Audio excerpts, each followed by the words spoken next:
You are entering the bonus stage, a podcast produced in association with oceanofbees.com, with your host Marauder, Phoenix923, a podcast for all gamers, console and PC alike.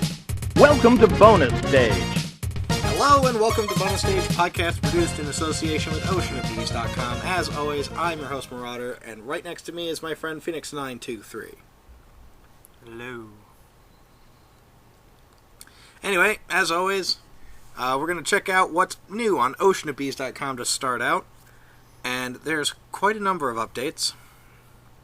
I'm going to throw both of these together. There's two Ocean of Terraria episodes, episode 5 and 6, uploaded just a couple days apart from each other. So again, if anybody cares about Terraria, I do. and I don't, you can go ahead and check that out. Plus, the summer Steam sales are up, so if you want to pick up Terraria during this time, I highly recommend it. I don't. Well, you can just shut it. You gotta give me credit, though. I played that for hours, and I still didn't like it. Yeah, I'll just say at least you did play it, so... Yeah. I'm not hating it out of pure hate. Because all my friends were like, this game is amazing! And I think somebody gave it to me or something on Steam. Yeah, you gave it to me. And I tried it, and I didn't care for it much. I'm much more of a Minecraft person. I don't know why, I just enjoy that game more. But anyway, the next video is Negative Reinforcements Spin Tunes 5 Round 1. Sammy did explain a bit more of what this series is, because I wasn't getting it from the last couple videos I watched of it.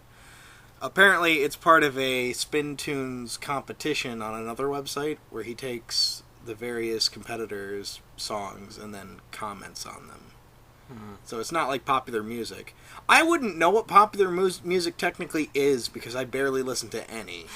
I don't listen to anything here in America, which can say a lot. If it's not a video game track or something I find on the internet, I don't generally put it on my iPod to begin with. Yep. And the last video that is new on oceanofbees.com is the Inspector Online Left 4 Dead 2 Episode 11. More of the Inspector going online and messing with people. I absolutely love those videos. They are my personal favorite. You're going to be using that accent the entire time? What accent are you talking about? What other accent would you like me to use, dear boy? Whatever floats your boat. No, always funny, always enjoyable. Highly, highly recommend that. And as for blogs, we have one new blog on the site, which is my review of the movie Ted, and my thoughts on it. I won't go into it anymore, but go ahead and read it, and then go ahead and go see it. Any way to generate more traffic to the site, huh? Sure. Well, if I tell them my opinion now, it's not really going to let them read it, and that's kind of the point of posting it, isn't it? But anyway, that is everything that is new on oceanofbees.com. So, of course, we're going to move on to our next topic, which is news and topics, etc. And we have two actual news articles that we dug up. Actual news articles? Yes, they're actually news. The first article we actually have to talk about is the fact that the European government has given authority to the PEGI Association, which is essentially the corporation or the people that actually rate video games for Europe. They actually gave them legal jurisdiction when it comes to those kind of matters. So essentially what this means is any retailer that's found selling an inappropriate game to a minor, quote unquote, they can be held legally responsible, same as if you were to sell alcohol or tobacco to a minor here. And, on one hand, I actually like this idea because it actually gives them a bit of clout when it comes to managing that kind of thing. Like, it's an actual, just don't do it. It doesn't alter the fact that the games can be rated that way. It just changes who can buy them.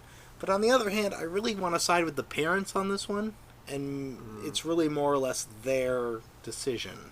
Yeah, I'm a firm believer whenever it comes to whose responsibility it should be, when it comes to mature games, and I believe it is solely the parents' responsibility to make sure that their children do not play these games. I don't care how much they whine and complain that, oh, the game developers shouldn't make such mature games, or, oh, the retailer shouldn't have sold my kid this copy. Well, you should have been a little bit more responsible to make sure that your kid wouldn't get it in the first place. There are parental controls on the systems. There are parental controls on the systems, and there are ratings on the games. If you don't want them playing an M-rated game, just take the Xbox or the PlayStation or whatever and lock it. Yep. Just say, no, you're not allowed to play M-rated games. Even the 3DS and the Vita have parental controls. Yep. I don't think the DS does, or does it? No, it doesn't. Okay, well, either way, there are ways to manage this kind of thing. I mean, you don't have to be eagle-eyed about the whole thing, but, Well, I remember... it's just, do a little bit of research. Your kid wants the new game system, just do a little bit of research. Take like 10, 15 minutes to see what it can do, and that's all you really need. Yeah. If you are concerned if they can play, if it can block mature rated games, check it to make sure it can, and if it can, learn how to when they get the console so that you lock it that day. And this kind of thing actually happened to me was when the local Blockbuster Video was closing. I found a copy of Field of Magic for just a couple bucks, which it was a game I already had, but my niece had a DS, and I thought, well, I think she was about 8 at the time, and I was like, well, she could play it, so I bought it and I gave it to her, and a couple days later, my sister comes up to me and says, she goes, I really think this isn't appropriate. Here, take it back. On one hand, I was kind of offended because I'm like, but I gave it to her. But on the other hand, it's like, it's her decision. mm-hmm. Yep. And I took it back. But, that's just showing it really doesn't take that much. It's just a no. Yep. And you're good to go.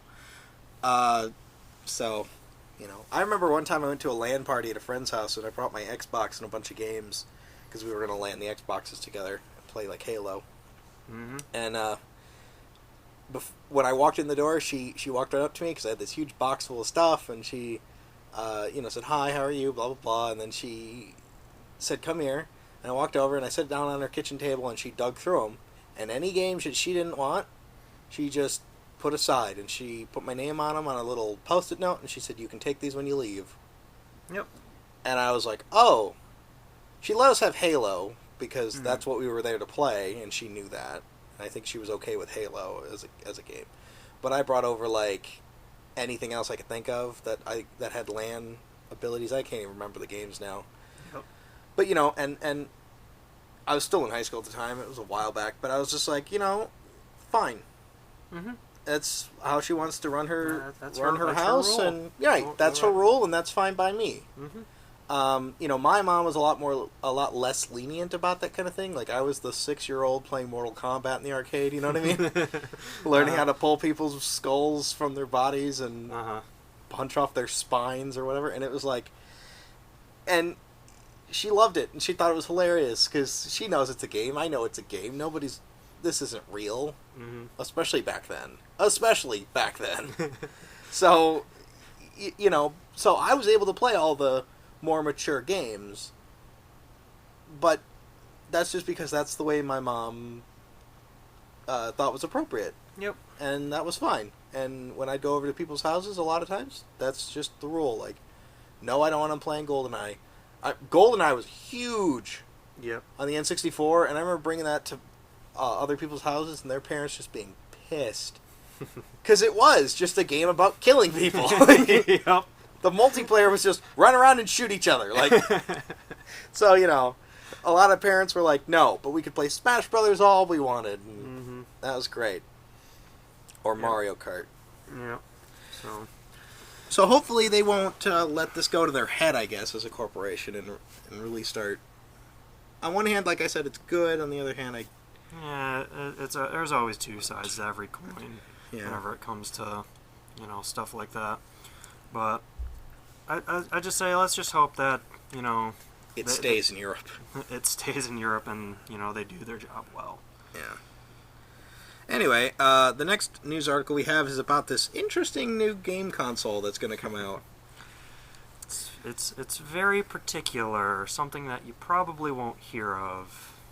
Yeah, it's like a Kickstarter project that I think last I checked had $2.5 million backing it. Essentially what it is it's a game console that runs Android 4.0, and it has like an Xbox style controller with like a touchpad in the middle. And basically the concept here is that the console itself is only $99.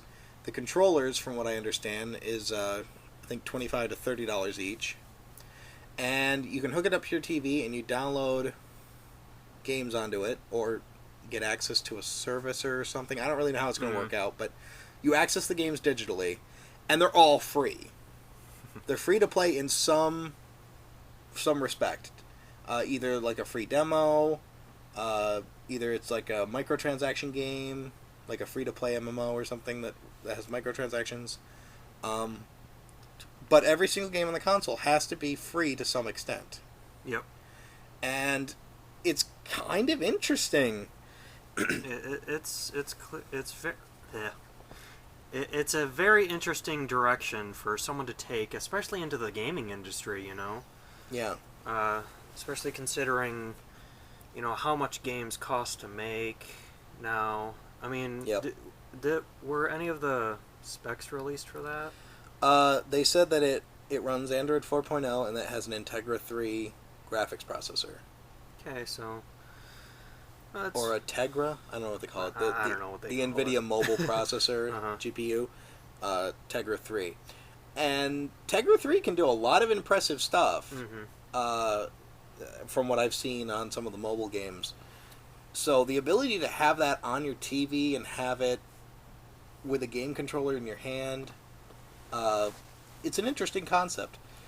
And the fact that the entire system is open source, the developers of the system are actually promoting they want it hacked, they want it messed with, they want it added to, they want people to make their own games for it, release it on the marketplace. I mean, it's really a free and open system for anyone to develop for. Because their argument is that it just costs too much to make a console game or a PC game nowadays. Which, yeah, I bet it does. I'm not disagreeing. And so this is really a way for them to allow small-time developers to get into the space. Yeah. And at a starting price of under $100, that's a really good that's price amazing, point. Especially considering what the consoles are now, and even now they're still more expensive than $100. So, honestly, I'm interested. Yeah, me too. I might just pick it up just for shits and giggles and see what happens. Because, I mean, that's literally a drop in the bucket. That's like buying sometimes one collector's edition of a game. Like one collector's edition of a game, or, you know, two almost recently released games. Yeah, right? You know? Yeah. So, the price point is certainly intriguing. The concept is there. And if they open it up to the Google Marketplace to download apps and things of the like, you could stream Netflix on it, Hulu. You could do who knows what else with it. A whole number of things. Well, especially because it's open source. Anyone can do anything with it. Yeah. You know, that's exactly what's amazing. You hook it up to your TV and you turn it into a smart TV right away. Yep. It's a really interesting concept that I really hope... I wish them the best. I don't know how well it's going to pan out and all that, and it might just become an oddity. But no, it's something I'm certainly going to be keeping my eye on. I do really hope it takes off, because that would be just so cool. Yeah, that'd be fun. You know, go on ahead. Hey, there's this new game that someone posted up. Okay, let's see what it is. Download, you know. Not have to worry about, you know, paying $60. You know, it's just, you know, just browsing the game market. And with them all being free to play, you don't even have to wait for reviews. If it looks at all interesting, you just download it and try it out. Download it, try it out. Don't like it? Well, uninstall it. There you go. My only fear is, of course, with microtransactions that they're going to bleed you dry as a gamer. They're just going to be like, oh, well, you want that sword? That's $5. No, there's been only one time I have ever actually paid for something, and that was in an online game called Spiral Knights. I think it was last Christmas. They were giving a special deal on this one package. The package itself was like a $20 package, considering all the items and stuff you get in it, but they were selling it for $250.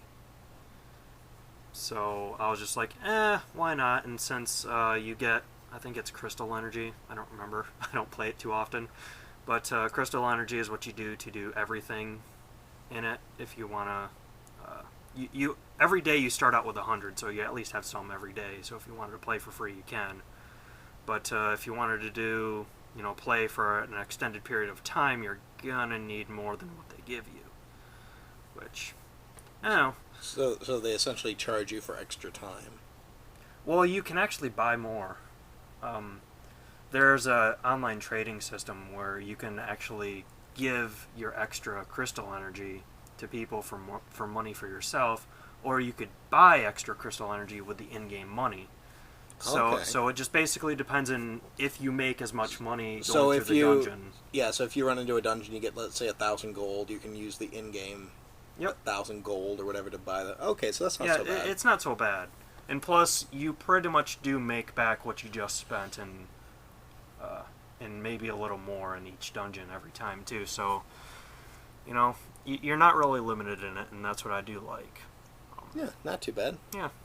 Well, anyway, like I said, this Ouya console, it's called the Ouya, O-U-Y-A. Ouya. I don't know, it's going to be something I'm certainly going to be keeping my eye on. I might actually donate to the Kickstarter if I have some extra cash down the road. Mm-hmm. So, I don't know. Something to keep my eye on. It's an interesting idea. Yep. Anyway, the next part of the podcast is the questions section. And I had to actually dig into the forums on this one. Again, if you guys want to leave any questions for us, go ahead and leave them in the comments on this video, or leave them in the oceanofbees.com podcast forum. There's a topic in there that you can post them in. Yep. We don't get asked many, so you're pretty much going to have your question answered. No. So. But anyway, the only question we have today is from a user on the forum called Jeb. Jab? Okay. And the question is, what are your favorite gaming snacks and beverages? Well, the thing with me when it comes to gaming is I don't like to eat or drink anything while I'm gaming. Especially with me being a PC person, I don't want crumbs or to me to accidentally spill my drink on my laptop, which cost a pretty penny. And just don't want to ruin it. So I guess I'll probably just change it to my favorite snacks and drink, which I would have to say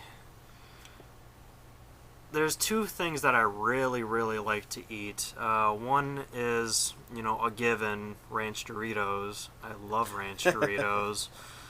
Anyone who doesn't, I don't know what's wrong with your tongue. But my other favorite food that I like to eat is Munchos. It's I guess they call it a light potato chip. Oh, yeah.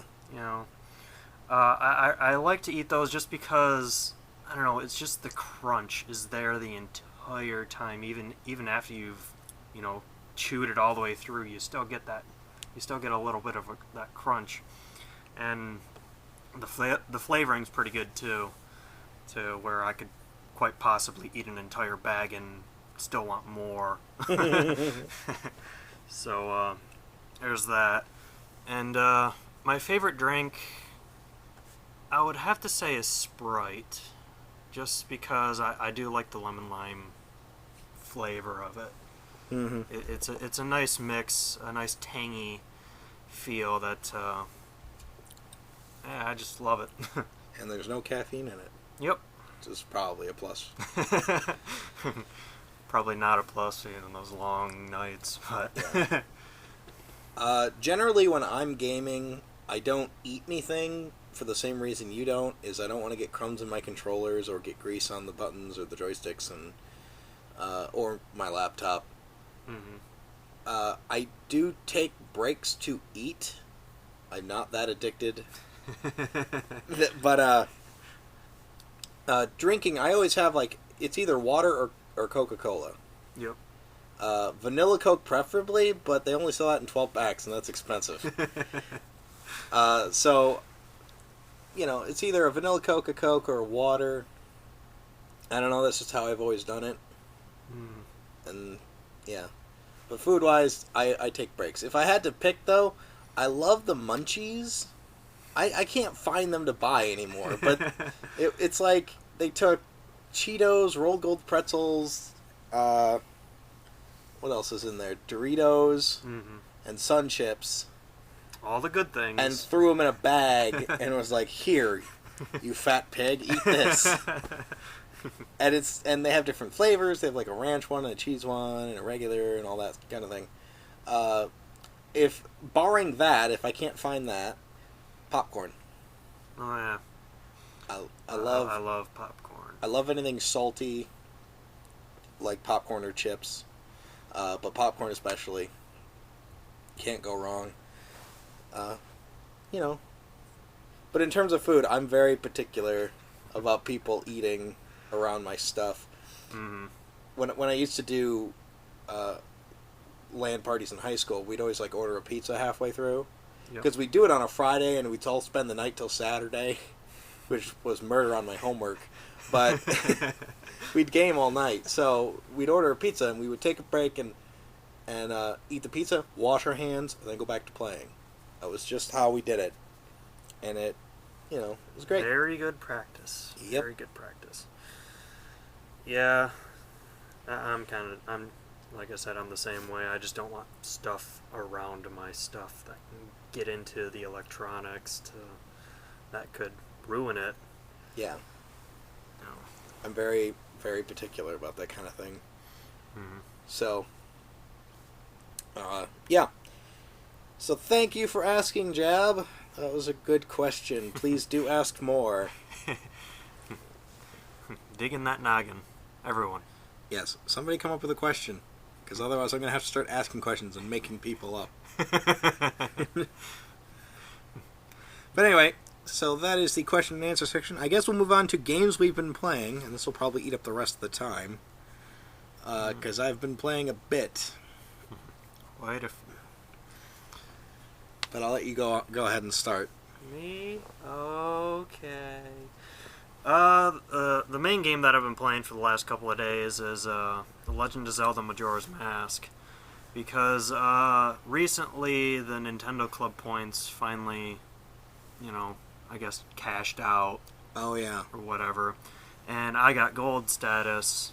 So one of the prizes was a couple games. It was Majora's Mask, Mario Kart, Metroid 2 for 3DS, and a couple of other things too. Yeah, there was a poster, a calendar, or a couple game downloads. But no, before they did have the Majora's Mask for like 150 coins on Nintendo Club, and I kind of kicked myself when I missed that.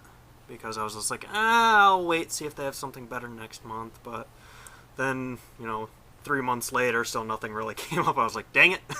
Yep. So when they offered that, I just picked it up instantly. And honestly, my opinion, I'm probably going to get, the torches and pitchfork from Zelda fans. But I personally like Majora's Mask more than Ocarina of Time when it comes to the Zelda games on the N64. Mainly because I do love that game mechanic of turning back time, basically racing against time the entire time, making sure that you plan out your steps for each of the 3 days to make sure that you're not fighting one of the bosses and then you run out of time and it resets the entire thing and you're just like, oh, I just missed it. It really takes a lot of strategy and planning just to make sure that you're doing everything within the allotted time frame without having to restart everything all over again. And that happened to me once. I was doing the longest side quest. It's the Kafi Anju quest, if any of you really care to know. But the thing is I ran out of time at the very end. And the thing is that this quest takes all 3 days to do. So I had to start all over again, and this quest takes a good hour to do by itself. And I was so frustrated. But I also like the incorporation of, all the Zelda characters as are pulled over from Ocarina of Time, their new lifestyles and their new things that they partake in the game. And my only disappointment that I have with that game is that there's only 4 dungeons. I feel like there could have been more. And because of that, there's heart pieces scattered everywhere. They're just everywhere just to make up for the 20 hearts that you get that you can have max in game. And people are just giving them to you for doing the most menial of things. And, it just kind of loses... It loses that sense of exploration. Yeah, when it comes to just, oh, you listen to my story, here's a heart piece. Yeah. Well, thank you for just giving me that. But other than that, no, it's a top favorite of mine because it's just great to play. Especially considering how many hours I put into it already, and I haven't even beaten all the dungeons. I beat the first 3. I'm kind of holding off on the last one, the Inaka Canyon one, because I feel that one's worse than the actual water temple in Ocarina of Time.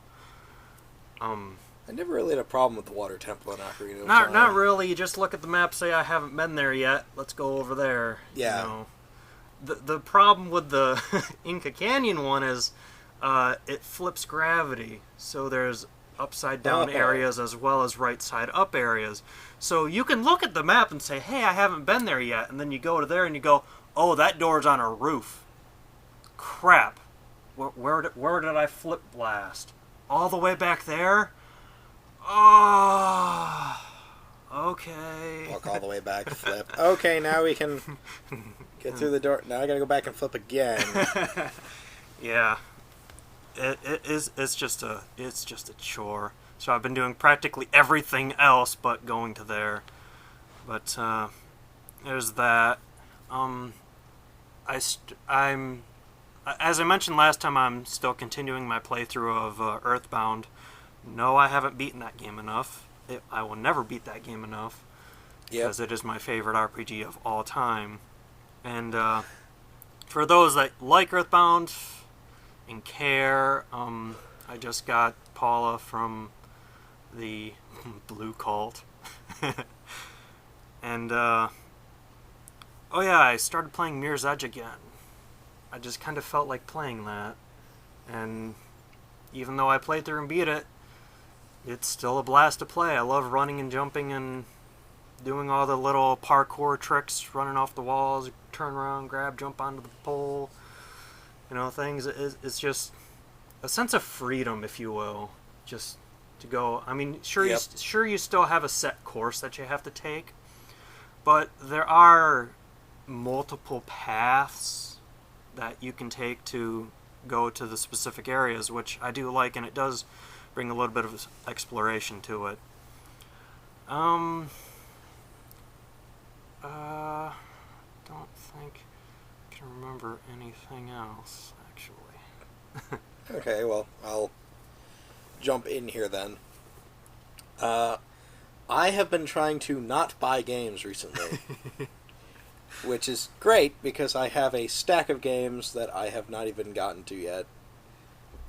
So I decided to dig back into some that I really want to kind of try to wrap up, and or at least get farther in.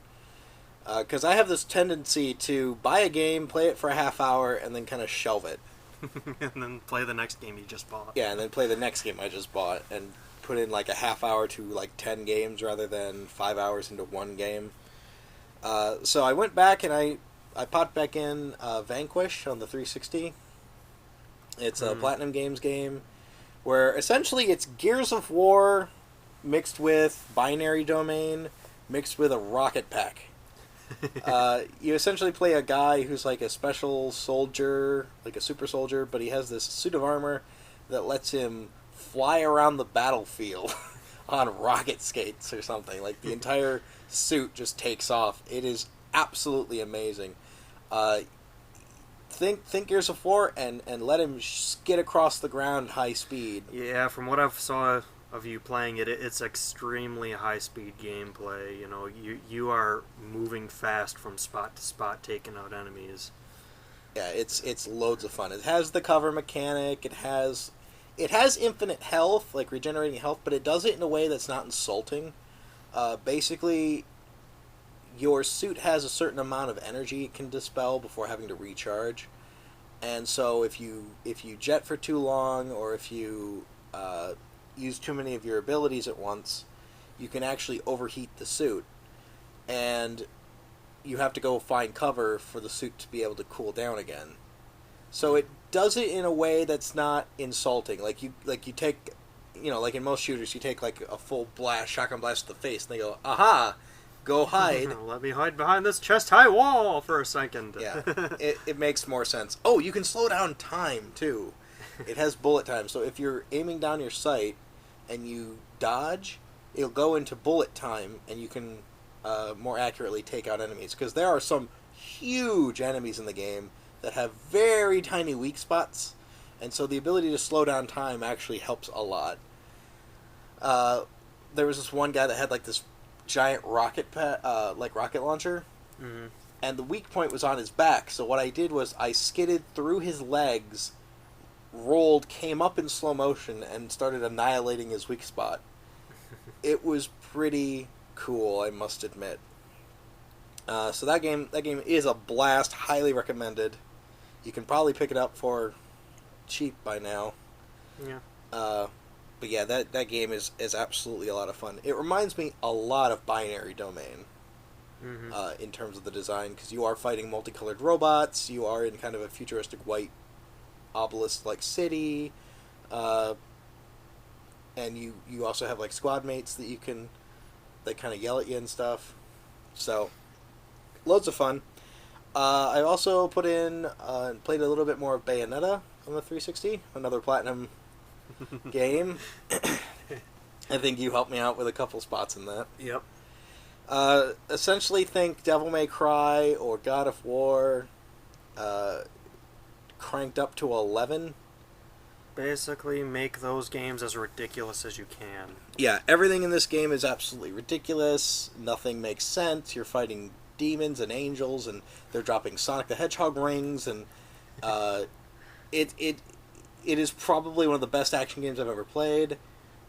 The combo system is really deep and rewarding. The ability to summon your own three-headed Cerberus demon dog to eat the bosses is always very satisfying. But it was a game I bought because I was looking forward to it. I played it for just a little while, and I put it back up. Well, wasn't that in that $15 deal that Blockbuster had when they were closing? No, I think I got that at GameStop when they were having one of their sales. I paid about $15 for it. Oh. I think you're thinking Onichibara Bikini Samurai Squad, which was the game that they just gave me. Because nobody wanted it. And even though it was missing the manual, it's a free game, so I took it. So yeah, played that a bit. Bayonetta's awesome. Pick it up. I highly recommend it. I hear the PS3 version has a lot of issues with it. Things not loading properly, loading times being ridiculously long. I've seen some comparison videos also. The game kind of chugs a little bit too. Yeah, it has some frame rate drops on the PS3. But, I can't say because I'm playing the 360 version. It's awesome. What else? I played a little bit of Wario Land 2 on Game Boy, which is a game that actually belonged to my older sister until she just gave me her old Game Boy and all her games for it. It's a game that I used to play a lot when we used to live in the same house before she moved out. And come to find out, apparently I was the only person who ever played that game because my save file is still there. And I finally got past the bee. I don't know if you ever played it, but there's this like bee boss you have to fight. Nah, I haven't played 2. Okay, well, you go into like you have to get like into the house or something, or out of the house, I forget. You're in the yard, and there's this gigantic bee that's the boss of the level. He takes like 5 seconds to get to. But if he stings you, your head inflates, and you float to the top of the level, at which point you then have to work your way all the way back through the level again to get back to him. And you have to jump on his head like 4 times, and he summons all these little bee minions to try to sting you. And it took me forever, but I eventually got it. It's fun. I always liked Wario games. They were different than Mario games. I do like the aspect that you really don't have a health bar. It's just things affect you differently. Like, I've played Wario Land 4 on the Game Boy Color. And, like you said, there's the things that make you bloat. One of the annoying ones was, it was in one level where these monsters turned you into a zombie and you couldn't jump and you would fall through platforms, without you saying so. So it would just completely mess up your play of going through that level. And I like that idea because you have to really think when you move forward. You can't just, barrel through when it comes to stuff. I mean, yeah, sure, you have infinite health. You can't die, but running into those problems,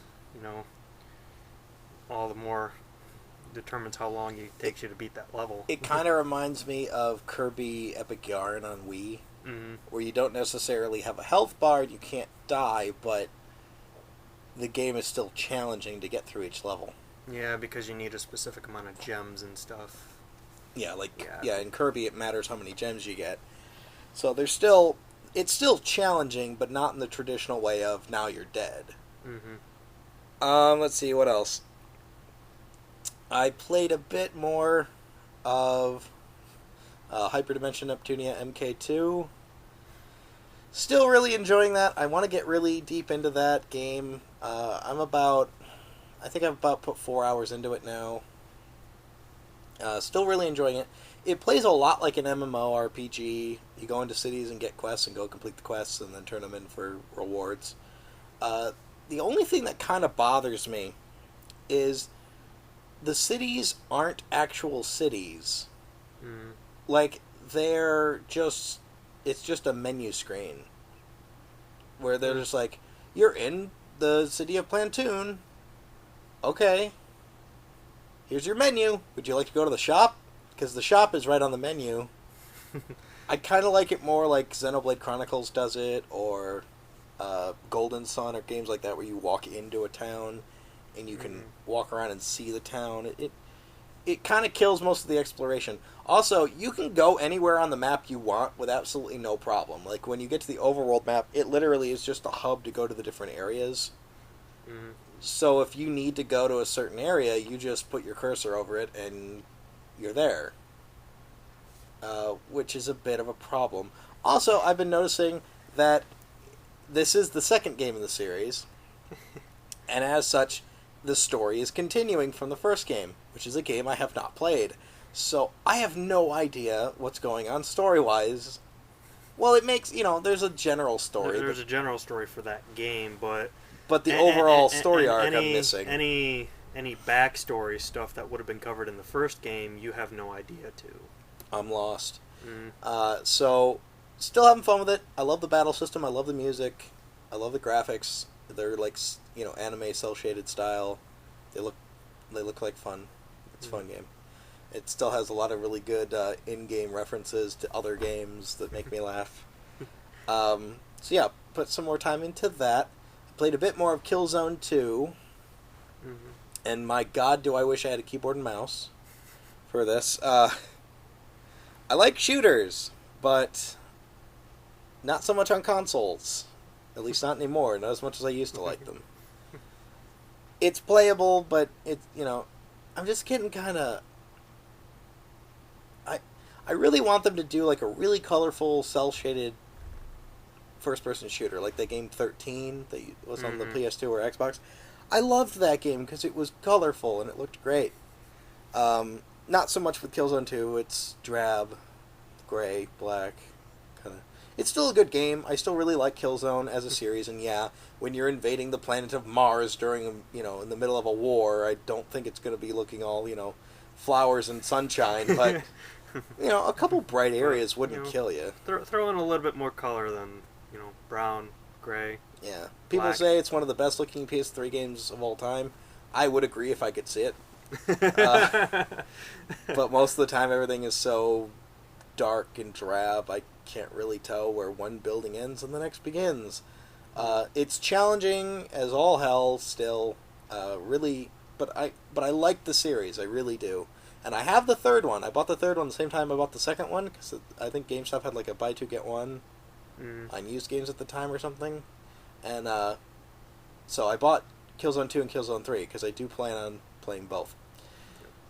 And let's see, I guess the last thing I really put any time into is I played a lot of a game that I just bought on Game Boy called Power Rangers the Movie the Game.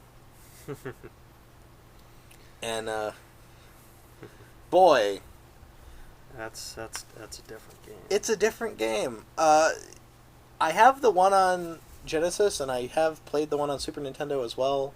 Both are really good beat 'em ups.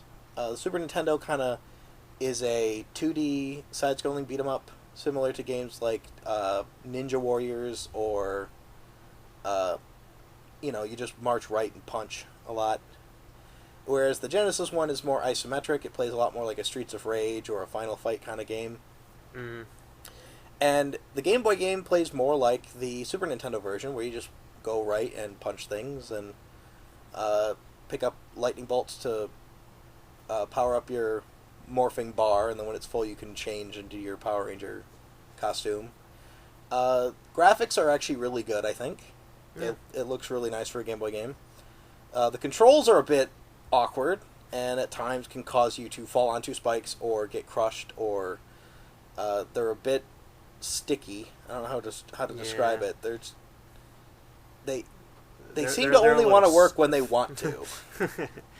Yeah, especially that one level with the moving platform or the moving conveyor belts and stuff.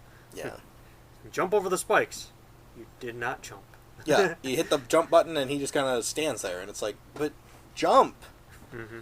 But no, having fun with that still. It's good. I think that's about all I've been playing. I put a little bit more time. Oh, Mario Tennis. I want to bring this up for just a minute. I played a bit more of Mario Tennis on the 3DS. It's really hard to recommend this game. Because there's really nothing to it. The amount of content this game actually has is really little. Yeah. Essentially, you can go into tournament plays against the computer, and that is about it. There's a ring shot mode where you can get money, and there's some fun stuff you can do with the Street Pass ability, but really there's no story mode. There's no real driving plot. Not that I'm asking for a deep plot in a sports game, but I want something to keep me going. Not just like, okay, you won gold in this competition, now move on to the next competition. Alright, I guess. More of the same. Yeah, it ends up all repeating itself. You play against the same characters in the same tournaments. Like, they get slightly harder, sure, but I was hoping for a bit more. So I can't really. It's getting really hard to recommend it. But there is a mode I found out that is actually really fun, where you can play the entire original Super Mario Brothers game with a tennis ball. Where the actual game will scroll in front of you, and you hit the ball onto the wall, and wherever it hits, that's what happens. You can pick up coins, break blocks, kill enemies, and it's actually a lot of fun, and it teaches you how to use your different shots to go higher or lower on the screen. It's a good training mode. It's creative. It's fun. I wish there was more like that in the game, though. Yeah. Because other than that, it's just straight tennis, and there's not even any special power shots like in the GameCube or the Wii version. which I think would have spiced things up a bit. Like, give me a power meter to charge up and then unleash my ridiculous, three-way shot or something. I don't know. Yeah. But, for what it is, it's solid. It is a solid tennis game. It's just, you have to really like tennis. You really like Mario and really like tennis. Yeah. The most they give you in terms of creativity or content is unlocking equipment and costumes for your character to go online with. Oh boy. That's about it. And you can play with people online. The online actually does work really well. I did play a couple matches against people. Lost every one of them. But, because they have so much more gear than I do and better choices. But So, I could see where people could get into it and where people would really enjoy this game. But I'm personally kind of burnt out on it. I think I'm going to go back to playing Tales of the Abyss instead. Funny you should mention Tales of the Abyss. This is a ongoing thing between me and my brother. I don't know how this always happens, but whenever I buy a game, he generally beats it first. And whenever he buys a game, I generally beat it first. Well, he just recently beat Tales of the Abyss, and I was just kind of interested how long it took him to do that.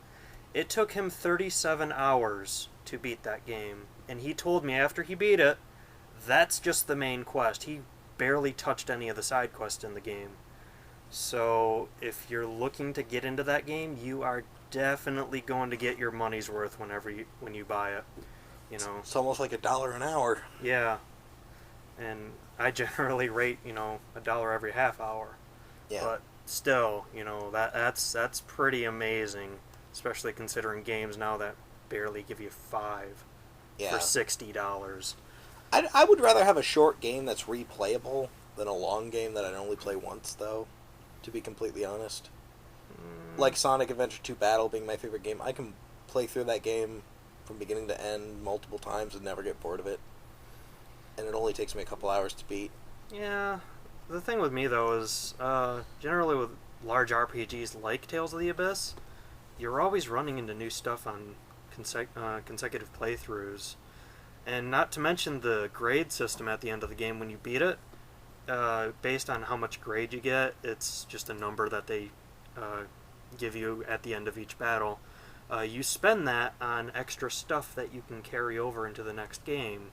Like, if you want to carry over all your items, if you want to get an EXP boost from monsters, if you want to get a money boost, if you want to get, special statuses. If you want to challenge yourself, it actually, there's one thing that you can spend your money onto, your grade onto, actually lower everyone's HP at the start of the game. And there's one to increase their HP as well. He was just listing off all these options, and I'm like, dang, there's a lot to choose from. So, well, it does give you incentive to play it again. Mm-hmm. I don't mind. I guess as long as the game keeps me engaged, I'm okay with it. Yeah. Just when it drops to being a monotonous, repetitive mess, I generally tend to stop. Yeah, generally games like that, I give it about 2 playthroughs. I don't know what Tales of Symphonia did, because I'm still playing that on my 4th playthrough. And I just found it funny on the back of the game case. It said, provides 80 hours of gameplay. You want to know when I hit 80 hours? On my 3rd playthrough. Yeah. And that's including doing all the side quests and everything too. Yeah, I should get back into that game. I have it sitting on my shelf. Yeah. I remember really liking it when I bought it, and then it just kind of went on the shelf again.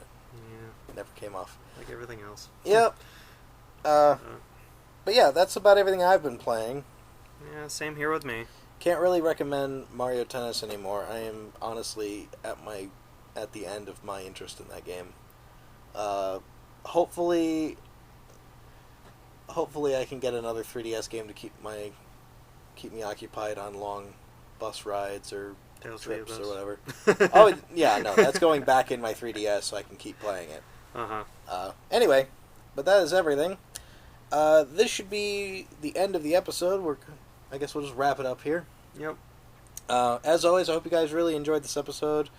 And once again, I'd like to bring up the fact that the members of OceanofBees.com are trying to buy the domain name again. We would really appreciate any donations that you could possibly give us, even if it's like 2 cents. Because we'd really like to keep this website going and really like to keep entertaining you guys. So if you like this podcast or any other content provided by anybody on the site, please think about donating. Every little bit helps. And, yeah. So, I guess that's it. I hope you guys enjoyed this episode of Welcome to Bonus Stage. As always, I'm your host, Marauder. And I'm Phoenix923. And we'll catch you guys later.